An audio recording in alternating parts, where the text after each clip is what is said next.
And the government shutdown has reached the 3-week mark officially as we begin day 21 here with still no end in sight.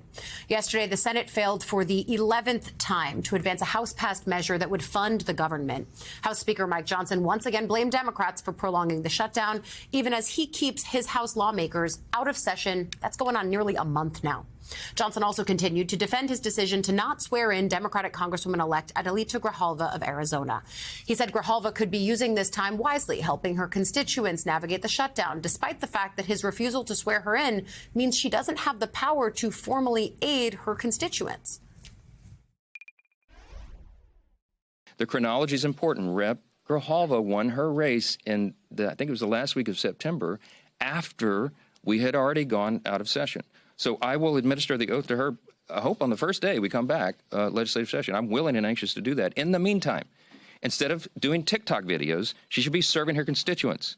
She could be taking their calls. She can be directing them, trying to help them through the crisis that the Democrats have created by shutting down the government. And we've done reporting about why constituent services are very hard for Grijalva, given the fact that she has not been sworn in yet. This is kind of a chicken and egg thing, but there's no reason that the speaker can't swear her in. He could just set the date. Still, something appears to be stirring in the Senate. As Majority Leader John Thune said yesterday, it might be time to start thinking about bringing the House back to Washington.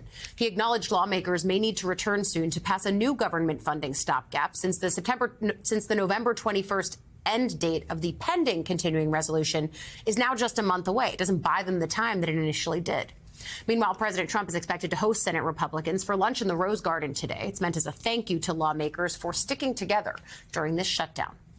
Joining us now, congressional reporter for Semafor, Eleanor Mueller. So there's a lot to dig into here, but I think Thune weighing in on the House needing to come back is interesting just because it acknowledges the fact that this stopgap measure was supposed to just buy them time. And now that it's just been sitting there for about a month, it doesn't buy them the time that they thought it did. Right. Yeah, if they were to enact it today, they'd only have a month to negotiate these bipartisan appropriations bills, which is what they've been saying they want to do. And so it's striking because we haven't seen really an acknowledgement by either side that they want to reevaluate their approach here. And then that's what we started to see last night. It wasn't just John Thune. You know, Senator Kennedy said he'd be open to even a year-long continuing resolution. As Senator Kramer, who still talks to a lot of folks on the House side, said that he'd be maybe able to envision them adding a couple weeks onto that November 21st deadline. So exactly how long they would extend it for remains to be seen, but it is striking that they're starting to talk about it. Yeah, it doesn't help them at all when it comes to negotiating on these ACA subsidies that are set to expire at the end of the year. And as November 1st looms, it's a date that we've been talking about a lot because that's when folks start doing their open enrollment.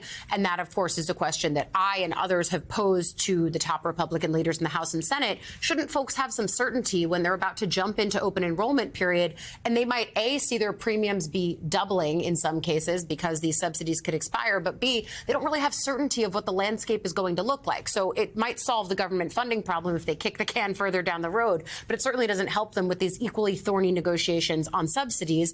I digress. If the House does come back, does that mean that the speaker is going to swear in Adelita Grijalva? Would this be the thing? That's what he said. You know, he said once we are back in formal session, not informal session, I will swear in Congresswoman Grijalva. You know, he also said yesterday that one of the staffers at the Capitol who's responsible for setting up her computers was on furlough. That's why she hasn't gotten her passwords. And now he says that's being fixed. We'll have to talk to the Congresswoman herself to see whether or not that's true.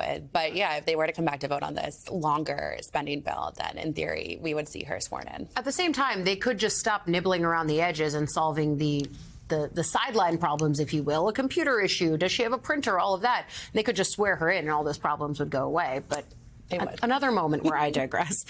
You had an interesting conversation, though, I thought, with Congresswoman Marjorie Taylor Greene, who has been, some Democrats would say, a canary in the coal mine for how salient this health care issue is for Republicans.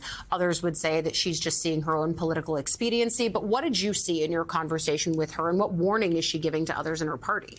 She was really frank with me when we spoke a couple of days ago. She said that if Republicans... She always is.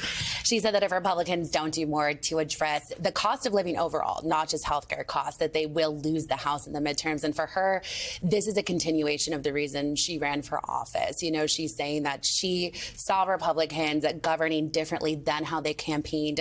She wanted to come to Washington to change that. And she says that that's what's happening now. You know, America First was supposed to be about lifting up everyday Americans, making sure they could afford everyday expenses. And that's not what she thinks that Congress has been focused on now, most recently with this conversation over health care subsidies. And I'm really interested because I do think that the way that she's talking about this shows that she's seeing a political landscape that doesn't just go by Republican and Democrat. She is seeing why this issue is important and why Democrats are hanging their hat on it in the way that they are.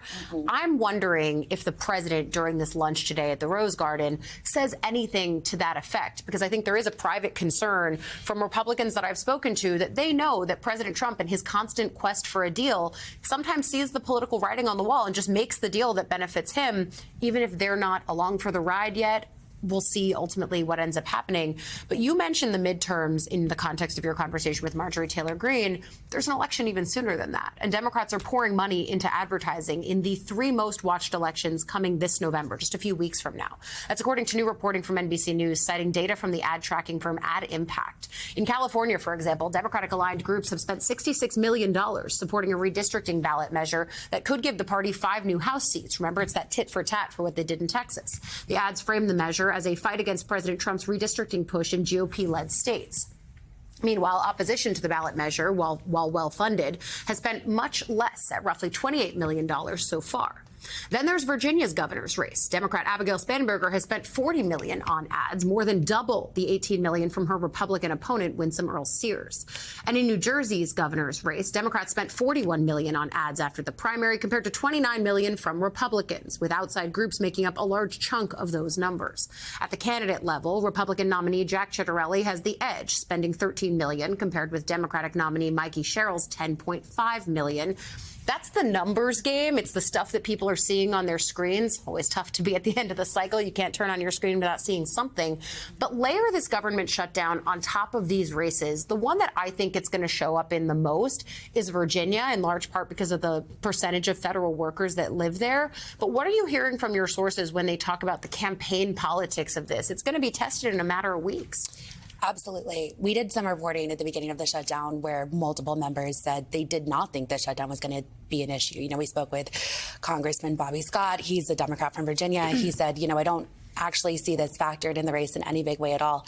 I think that's now changed. You know, I've spoken with members, you've spoken with members who say that, especially because Virginia is home to so many federal workers, that this will be something that they are leaning on. And I think that will maybe see them come out on the side of blaming Republicans. You know, the Democrats are hitting this idea that Republicans are purposefully leaving federal workers unpaid pretty hard. Of course, Republicans are doing the same, but it'll be an interesting test of how exactly this is playing among constituents. Yeah, and it's why when you look at the polling, early polling showed that Republicans were getting slightly more blame than Democrats. We've seen those sands shift a little bit, but the longer this drags on, it just sort of smears everyone who's here in Washington. We'll see ultimately how this shows up, but I do think in Virginia, it's going to be interesting to see the way these federal workers decide who's to blame here. I think that's going to be an instructive thread if we are still in a shutdown posture, which it's hard to fathom, but at the same time, nothing's moving, so who knows? Congressional reporter for Semafor, Eleanor Mueller, thank you, as always.